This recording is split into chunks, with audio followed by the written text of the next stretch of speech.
Hey Huskies! This week, Newscene's very own Addie McGoldrick had the chance to talk to a new OPRF English teacher, Miss Treadwell. Let's take a look. Stop here is at OPRF and hopefully my final stop. I recently had the pleasure of sitting down and talking to Miss Courtney Treadwell, a new English teacher here at OPRF. You know, when I would ride past there, I never knew what school it was when I would just come over there to really shop in the downtown area, and I'll pass the school. And I just said out loud one day, I'm going to teach there one day. I didn't know exactly at the time what the school was about, the mission, the vision, or any of that. And it just so happened that the vision and the mission that OPRF is currently trying to accomplish right now as it relates to diversity and equity and all of that is exactly where I am in my career as a teacher, specifically as a reading specialist, being able to incorporate the things that I mentioned earlier. So, I like to say that, it was kind of manifested because I literally spoke it out without knowing exactly that it was going to happen and what it was, right? So I teach honors English for 9th grade freshmen.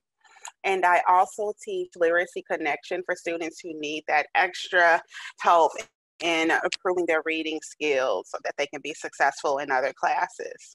Ms. Treadwell also teaches African American literature, a subject she hopes to bring new ideas to. So hopefully I'll be able to stay in that African American lit class and just build that curriculum up and make that a space not just where we can deep dive into the curriculum and answer those essential questions like the one we're answering right now, but let it be a safe place for students of all to come in and have those tough conversations that we do have in that class. I want to thank in all of my classes and all of my students who have just embraced me, the parents who have truly been a breath of fresh air and encouraging during this time frame of this pandemic and the remote learning. They have been great motivators and encouragers during this time frame. And of course, I want to thank everybody in the English department who has supported me, answered questions, sometimes the same question more than one time. That was great. And this week, I also had the pleasure of talking to Amy Bartucci, the leader of 7 Generations Ahead in Our Future program. Let's take a look. Hello, Oak Park River Forest High School community. My name is Amy Bartucci, and I'm managing the It's Our Future program along with Gary Canine from 7 Generations Ahead. I am a program associate to a variety of programs you may have heard about that help build healthy and sustainable communities, such as Zero Waste Schools, the Illinois Farm to School Network, and more. It's Our Future equips young leaders to advocate for climate change solutions that benefit all members of your community. We cherish diversity and inclusion as assets and strive to make a collective impact. The program started on March 13, 2019, when philanthropic entrepreneurs from the Oak Park River Forest Community Foundation awarded a grant to 7 Generations Ahead. We currently have 15 members in the program ranging in age from freshmen to seniors at Oak Park River Forest High School. Our plan involves 1. Educating the urgency of climate change. 2. Empowering students to communicate with decision makers through a variety of advocacy and media experiences like making public comment, podcasts, and letters to the editor. 3. Co-hosting and facilitating environmental film screenings for young adult audiences with the One Earth Film Festival.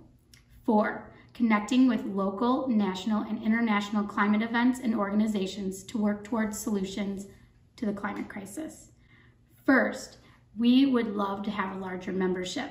We have monthly meetings in the evening and have recently offered an open, informal time to build our team and have a welcoming spirit for others who would like to partner with us or find out how we can work better together. Join us. We would love to have you, and even if you're just exploring your options. You can also learn more about us simply by signing up for our newsletter.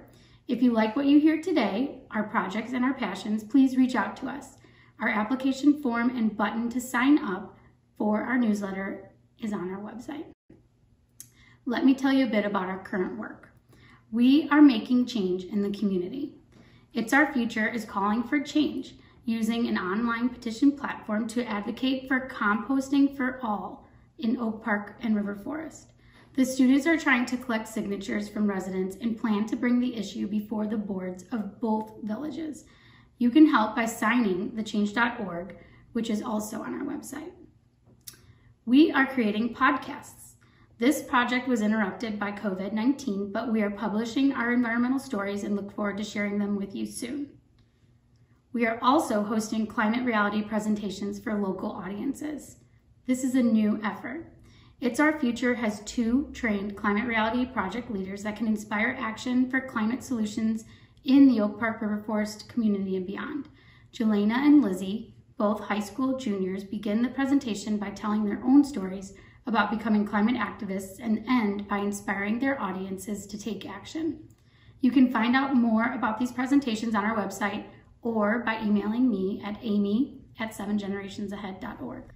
Lastly, we are collaborating and working with local leaders of all ages towards climate solutions for our future.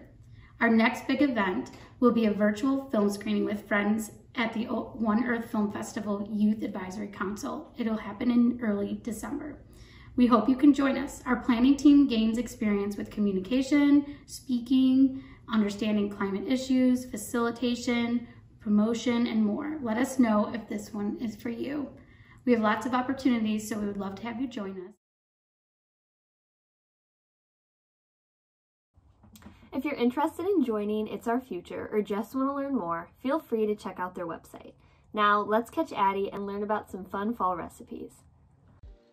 I was sitting at my kitchen counter this past weekend with nothing to do. I mean, nothing. I had crossed everything off my to-do list. So as I sat at the counter, bored out of my mind, eating plain tortilla chips and watching TV, I finally had an idea. It's fall, why not try to make some cider since I'm too cheap to buy good cider from the store? So I dropped what I was doing, which was nothing, and got to work. First thing you're going to want to do is find a large pot or a crock pot and pour a whole container of apple juice. Then grab a large apple and a knife and cut that down into thin slices. Once you've put that to the side, grab a blood orange and repeat the process. And then repeat it again with a large orange. Now that you have all your fruit cut off, put it to the side.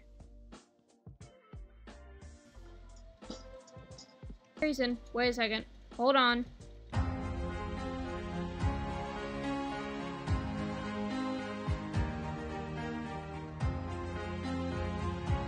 As I was saying before I was rudely interrupted, you're going to want to take a bag of cranberries and pour half the contents in. Then take all of your chopped up fruit and your cranberries and pour it into the pot. You're also going to want to put in 1/4 cup of brown sugar and 4 cinnamon sticks. Once it's to your satisfaction, put the pot on high and leave it to cook for an hour. As I waited for my cider to be done, I realized that an hour is pretty long, and I was getting bored again, and on top of it, hungry. So that's when I thought to myself, and I had another great idea. Put the cider on low, and then take a medium-sized pot of water and put it to boil.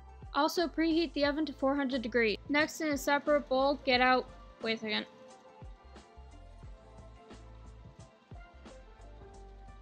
Pour in half a cup of breadcrumbs, half a cup Parmesan cheese, a dash of salt, and a few cranks of pepper.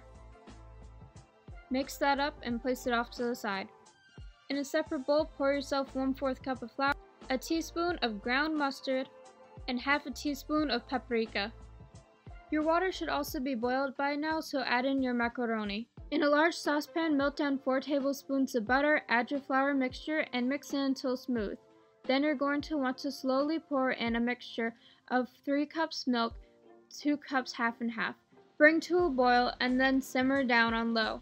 Be constantly stirring for 5 minutes or until the milk thickens. Then add in half a cup of Velveeta cheese and stir until it's completely melted. Then 1 handful at a time, mix in 1 cup of Montajac cheese and 1 cup of sharp cheddar. Once that's mixed, also add in 1 teaspoon of Worcestershire sauce. Now pour out your cooked macaroni into a large pot and add in your cheese mixture as well.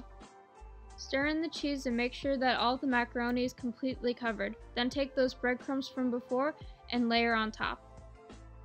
Now take your mac and cheese, and put it in the oven for 10 minutes or until bubbly and golden brown.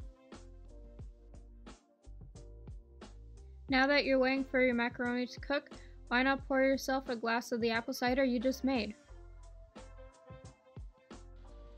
Garnish that off with a cinnamon stick and you're ready to go.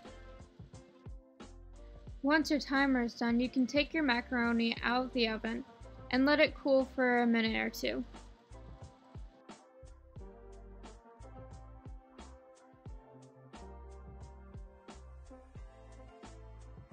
And there you have it, baked macaroni and homemade apple cider. You can enjoy it with your favorite TV show and you'll have leftovers to last you for days. I hope you enjoy and try out these amazingly delicious recipes, and hey, even maybe break them out for Thanksgiving or a family gathering coming soon. Those recipes looked amazing, and I'm definitely gonna have to try that mac and cheese. Now, let's check in with Bridget and hear about speech team. Hey Huskies! Our speech team celebrated another victory this weekend, with our novice team taking home 6 individual awards at the Downers Grove South Novice Tournament, and our varsity team taking home 4 individual awards, including 1 tournament champion at the Wheaton North Technicolor Tournament this past Saturday. Congratulations to all those who competed. Thanks, Bridget. And that's all we have for today's episode. From everybody at Newscene, have a happy Thanksgiving break. Stay safe.